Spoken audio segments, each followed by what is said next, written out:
Okay? So let's talk about A, B, C crap level site selection. Okay? Too often I see somebody picking the crap level site selection because it's cheap, but they won't ever get the sales out of it. So they can't ever make money. We had another client a few years ago, fine dining type establishment.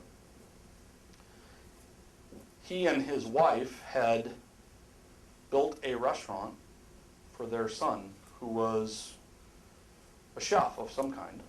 I never met the son. When they called us, the wife and the husband were in the middle of close to getting a divorce, both teary-eyed, getting ready to lose everything.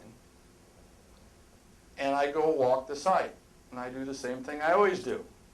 I look down the left, I look down the right. The traffic, I'm not kidding you, the traffic is 70 yards south of them. The traffic at the 70-yard mark from their building was serious. I mean, it was going. I went and walked those restaurants up and down there. Restaurant Row was right there.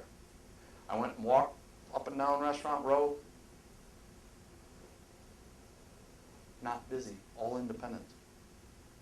It's like, okay, Restaurant Row, not busy. I walked a block.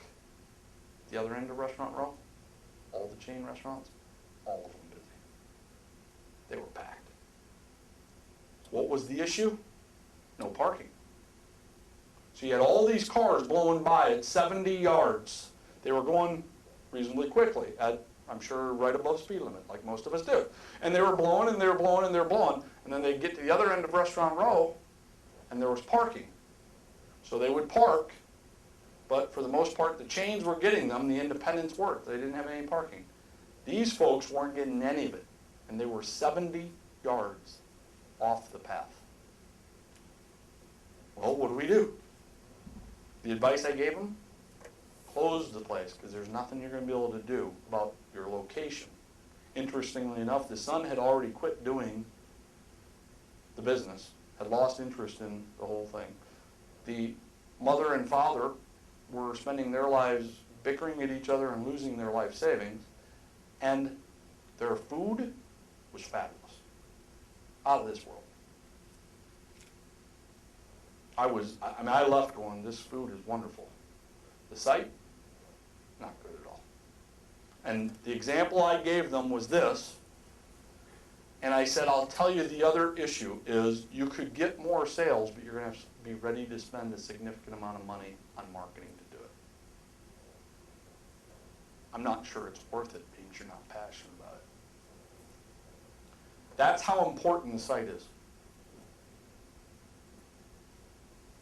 It's do or die. You've got to look at it from the top view.